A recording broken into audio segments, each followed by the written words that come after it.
Oi, muito bom dia para você. O Record News Rural está no ar.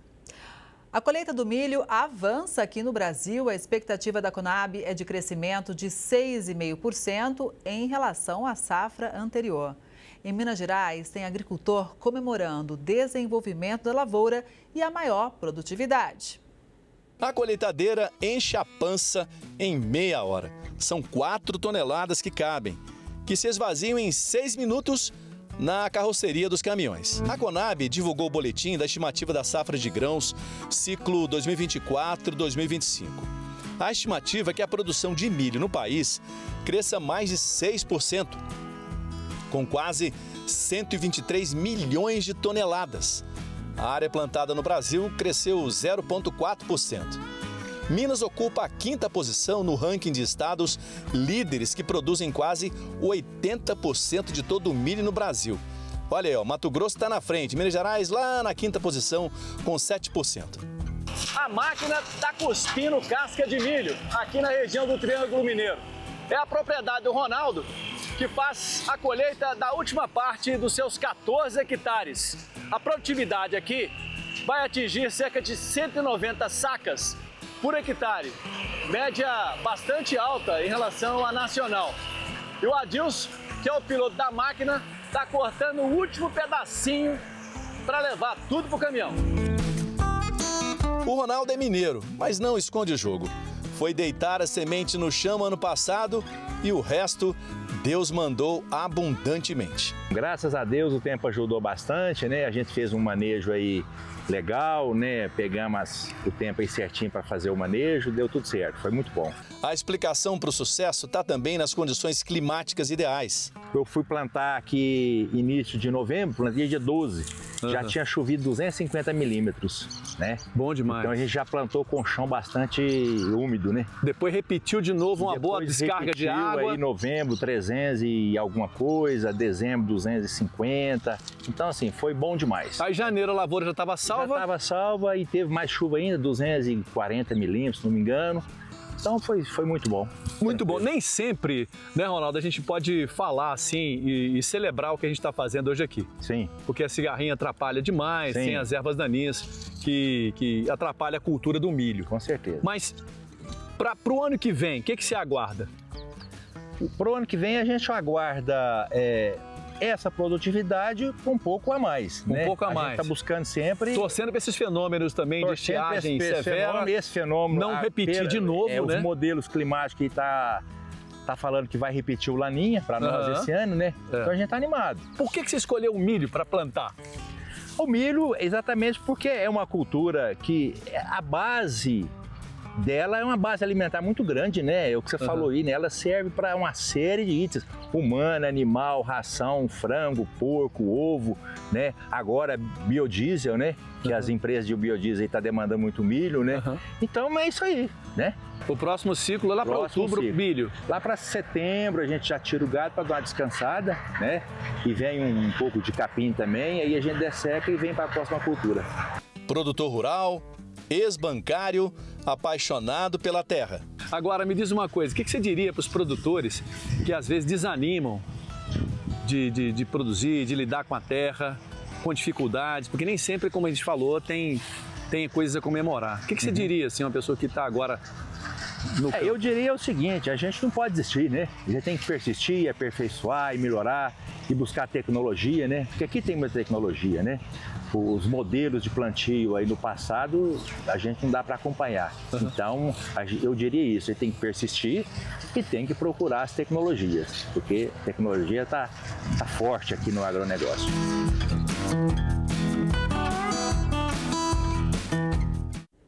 Continuar sempre, melhorando também. Os preços do açúcar e do etanol anidro subiram em São Paulo. Já o etanol hidratado voltou a cair no mercado paulista.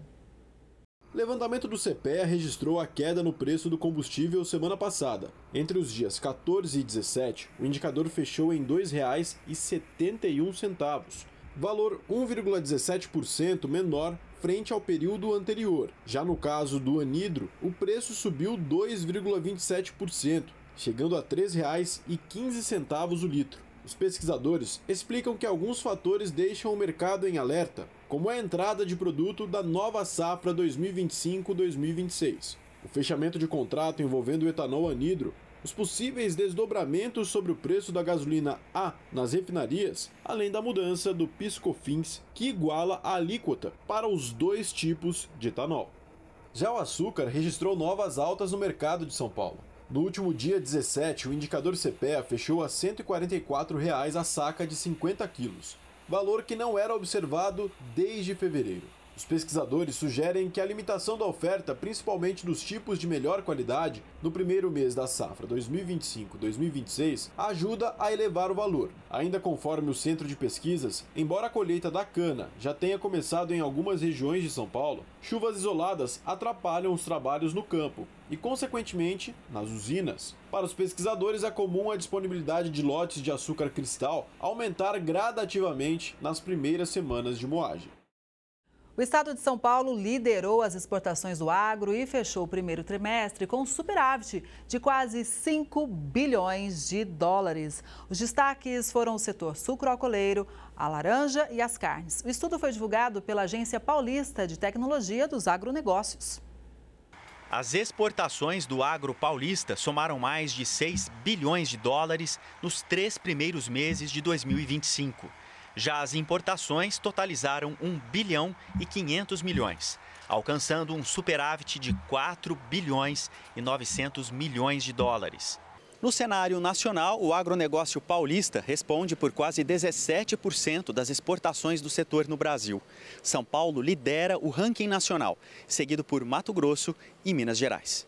A análise foi elaborada pelo coordenador da Agência Paulista de Tecnologia dos Agronegócios. É um resultado bastante importante para a economia paulista. Esse superávit de quase 5 bilhões de dólares no primeiro trimestre de 2025. É um resultado um pouco inferior ao do ano passado, ao mesmo trimestre do ano passado, mas as condições vão mudando ao longo do tempo. E a força do agro é demonstrada pela porcentagem das exportações do agro sobre o total das exportações de São Paulo. Praticamente 42% das exportações totais do estado de São Paulo vem do agro. Os 5 principais grupos de produtos exportados foram o complexo sucroalcooleiro, responsável por 26% do total exportado pelo agro paulista, seguido pelas carnes, sucos, produtos florestais e complexo da soja.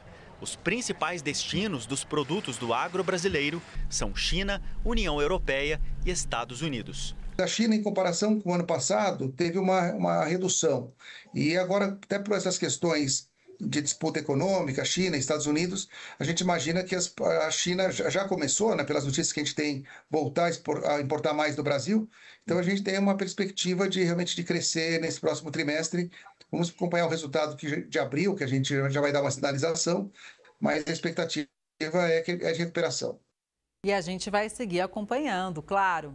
Olha, o Brasil exportou mais frutas no primeiro trimestre. Destaque para o melão, melancia, limão e banana. O Brasil se consolida cada vez mais como referência mundial em frutas tropicais. Prova disso é o desempenho expressivo das exportações da fruticultura nos primeiros 3 meses deste ano. Dados da Associação Brasileira dos Produtores e Exportadores de Frutas, a Abra Frutas, por meio da plataforma Agrostat, do Ministério da Agricultura e Pecuária, o MAPA, as exportações totais de frutas somaram cerca de 280 milhões de dólares, um aumento de 1,47% em valor e 24,78% em volume, em relação ao mesmo período do ano passado. Isso é uma pauta positiva, respeitando sempre a sustentabilidade, o meio ambiente e cada vez abrindo mais mercados.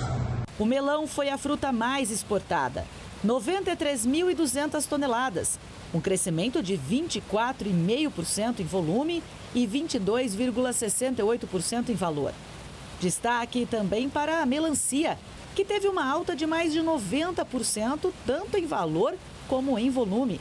Foram mais de 32 milhões de dólares e quase 53 mil toneladas. O limão, lima, teve aumento de 7% em valor e 20,38% em volume. Já as exportações de banana cresceram 74% em valor e 131% em volume. Foram 5,8 milhões de dólares e 15 mil toneladas da fruta embarcadas no período. A maçã também apresentou forte recuperação depois de uma safra mais regular. O crescimento das exportações da fruta chegou a mais de 90% em valor. O bom desempenho dessas frutas é atribuído também à demanda externa aquecida, à abertura de novos mercados, investimento do setor em tecnologia, logística e qualidade e ainda ao clima favorável da safra 2024-2025. Com o mercado interno mais aquecido e preços competitivos em relação ao mercado externo, algumas frutas apresentaram queda nos embarques. A manga teve uma retração de 48,94% em valor e 13% em volume. Já a uva caiu 23% em valor e 9,37% em volume. Mesmo assim, o saldo é positivo, inclusive com a expansão de mercados importantes. Este ano a gente quer ver se começa a embarcar os primeiros contêineres, tanto de melão como uva, para a China. Por isso que eu estou acreditando no novo recorde de exportações este ano. Pois é, inclusive pegando esse gancho, o presidente da Abra Frutas também falou da importância da nova rota marítima direta entre China e o Brasil, que já começou a operar. É que agora nós temos um navio, um serviço que vai fazer o porto de Salvador ao porto de Gulan, na China, por 30 dias. Isso significa que perfeitamente a fruta vai chegar lá com excelente qualidade. E o Brasil e a China assinaram essa semana um protocolo para a exportação de pescados de origem extrativista para o país asiático. As negociações para a abertura desse mercado vinham sendo discutidas desde 2016. O novo protocolo autoriza a exportação de todos os pescados de origem extrativista que atendam aos requisitos estabelecidos pelas autoridades chinesas. Em 2024, a China importou quase 18 bilhões de dólares entre todos os tipos de pescados. Para o Ministério da Agricultura e Pecuária, o acordo reforça a posição do Brasil como fornecedor confiável de alimentos no mercado global e consolida a relação estratégica com a China. A maior área alagável do mundo, um verdadeiro reservatório de água doce no planeta, enfrentou a pior estiagem em mais de um século no ano passado. Estou falando do Pantanal, que no Brasil tem 65% de área no estado de Mato Grosso do Sul e 35% em Mato Grosso. Hoje a gente analisa como conciliar preservação e a produção nas propriedades rurais e muito mais. Por exemplo, Mato Grosso do Sul tem uma política de estado para se tornar o estado carbono neutro até 2030. Então, para entender melhor esse tema e muitos outros, a gente faz agora uma conexão com a Iana Fernanda, que é secretária executiva do Instituto Homem Pantaneiro e engenheira ambiental. Bom dia, Iana. Seja muito bem-vinda ao Record News Rural. Bom dia, Kelly. Muito obrigada. Iana, vamos começar falando dessa seca que a gente acompanhou aqui muito de perto no Record News Rural. Foi um momento histórico, né? A gente acompanhava aqui com o coração na mão. O que essa seca trouxe de aprendizado e como está a situação atualmente no Pantanal? Que mecanismos, né, foram implantados ou não para evitar, né, toda aquela dor de cabeça, toda aquela situação que a gente presenciou no ano passado? Na verdade, o Pantanal ele vem sofrendo aí com essa seca desde 2020, né? A estiagem aí tem um marco histórico a partir do ano de 2019. Em 2020, nós tivemos a ocorrência do primeiro grande incêndio no Pantanal, que foi trágico para todo mundo, né? Todos puderam acompanhar.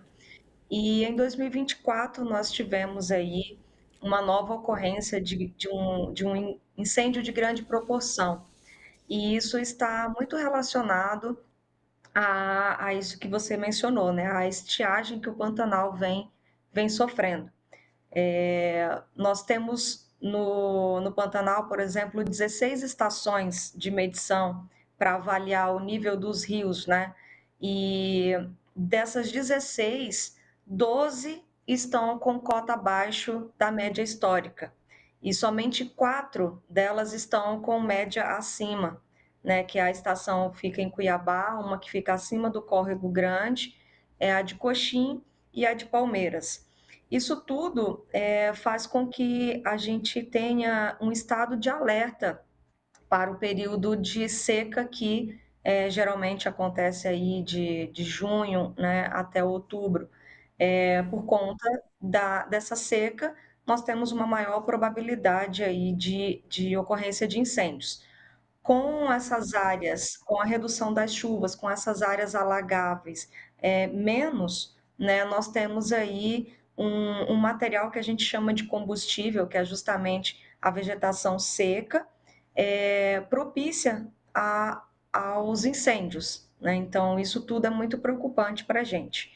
E a gente vem enfrentando as mudanças climáticas, né, e sofrendo com essas mudanças no nosso cotidiano, então enfrentando aí temperaturas muito altas, ventos muito fortes, e tudo isso no período de seca, né, favorece os incêndios. Então você tem o avanço com o vento muito mais rápido desse fogo e por muitas vezes facilitando a perda de controle, né? Então tudo isso é um agravante muito grande para o bioma do Pantanal.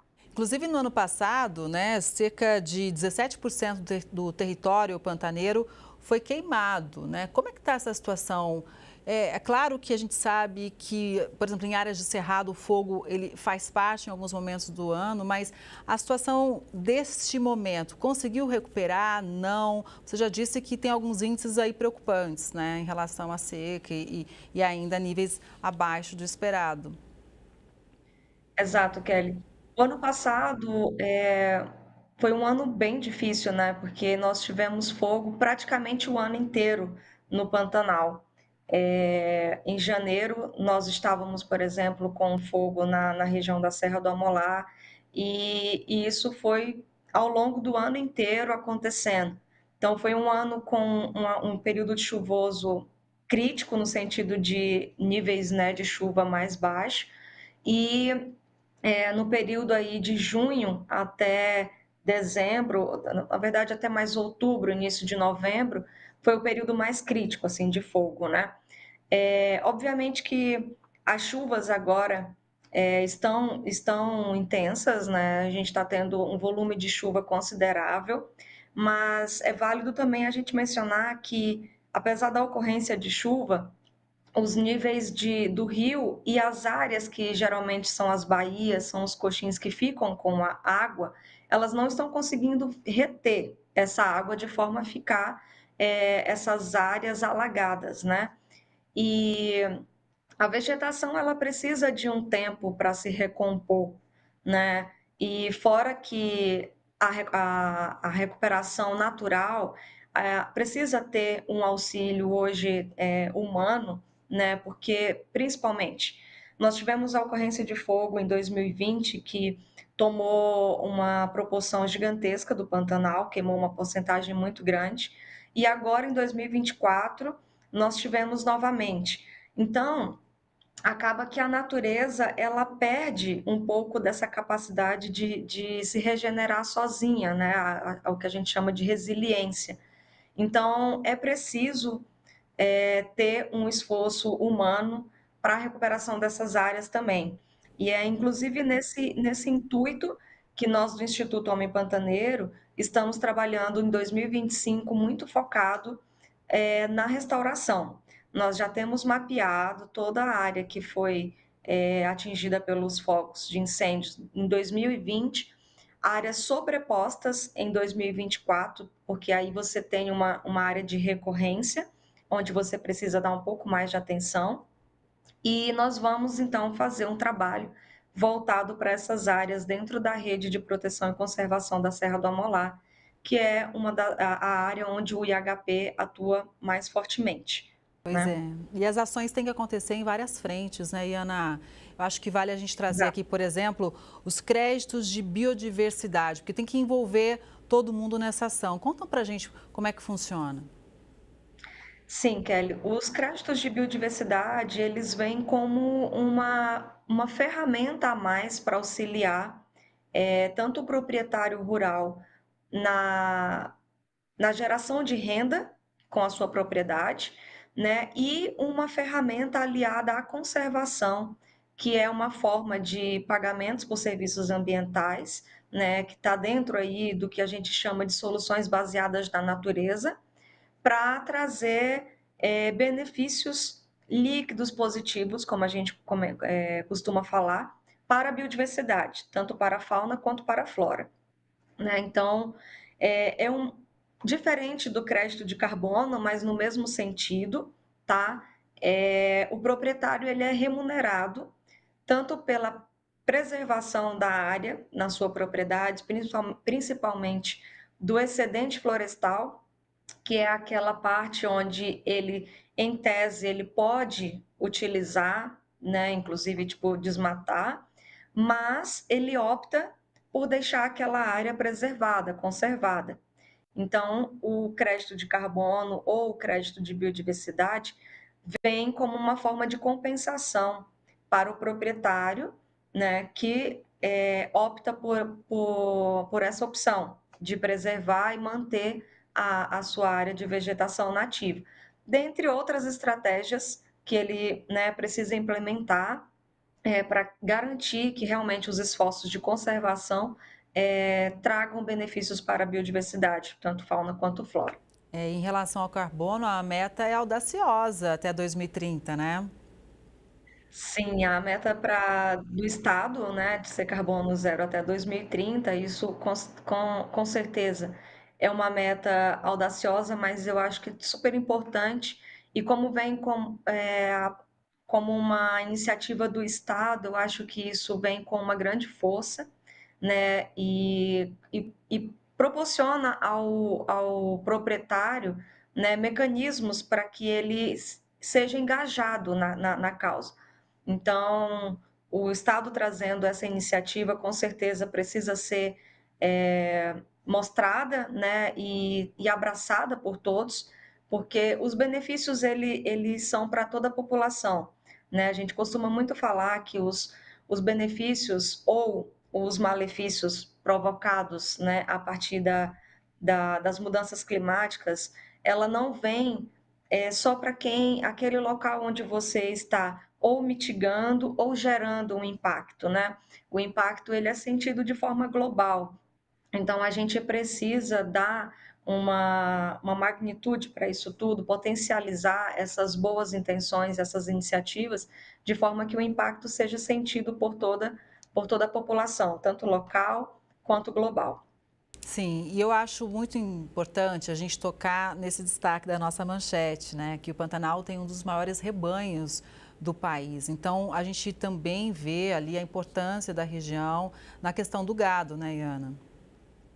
Sim, é válido a gente mencionar, Kelly, né, que o Pantanal ele é formado praticamente por áreas privadas, né, que fazem aí 95% do bioma. Então, nós temos apenas 4,6% da área do bioma como unidade de conservação. E a pecuária, ela é majoritariamente, né, a atividade do estado do Mato Grosso do Sul, do bioma, e Corumbá ela é reconhecida como uma das maiores produções, né, de gado. Então, o que a gente está buscando hoje é mostrar para os proprietários que já fazem, né, muito bem feito aí a atividade de pecuária há séculos no estado, uma oportunidade de aliar a produção pecuária com o desenvolvimento sustentável. Essa é a nossa, digamos assim, bandeira, né? É o que nós estamos trazendo, aliar a conservação e a produção pecuária, trazendo um desenvolvimento sustentável, garantindo uma maior renda também para o proprietário e as ações que vão provocar um impacto para a conservação da biodiversidade.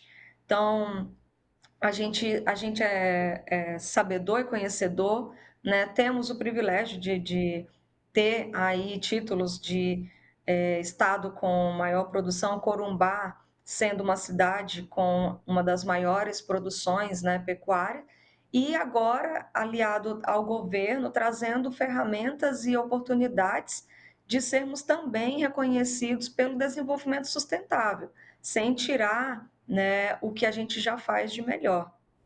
Olha, isso é fundamental, né? Obviamente, produzir com sustentabilidade é algo importante para todos, né?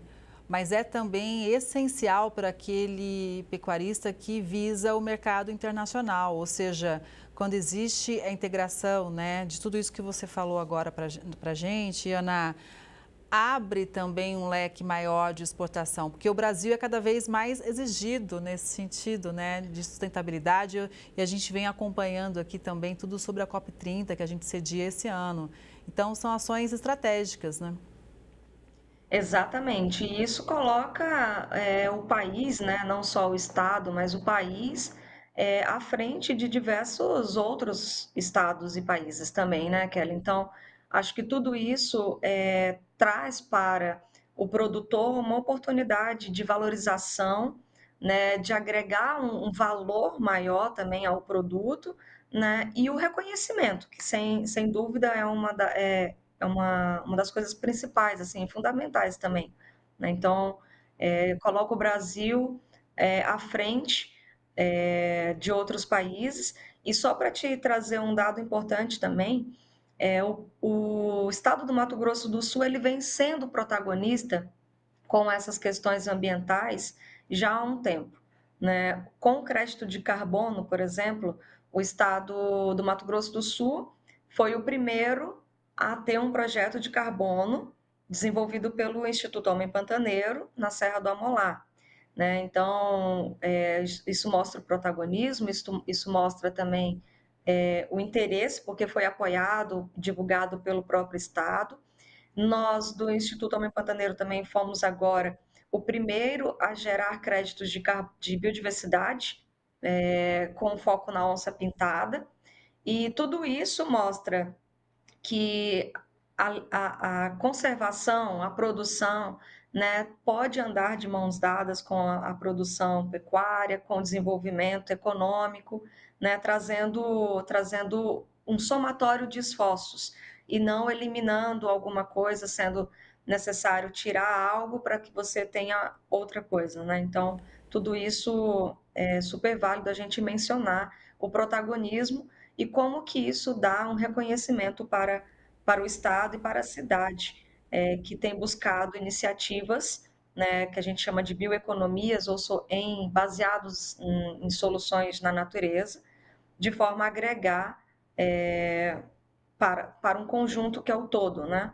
Tanto o desenvolvimento sustentável, desenvolvimento econômico e o protagonismo. Olha, hoje a gente levou todo mundo aqui que acompanha o Record News Rural para o Pantanal, um lugar que todo mundo devia conhecer para valorizar ainda mais. Eu estive no Pantanal e encerrei a minha reportagem dizendo o seguinte, que depois de ver tudo isso de perto, sabe o que acontece? O Pantanal volta dentro de você para casa. É incrível, é lindo demais. E Ana, foi muito bom te ouvir, viu? Muito obrigada pelas informações. Um bom dia para você e até a próxima. Obrigada, Kelly. Foi um prazer. Obrigada mais uma vez. Um abraço para você, obrigada. E essa edição do Record News Rural fica por aqui. Obrigada pela sua audiência. A gente se vê no próximo programa. Até lá!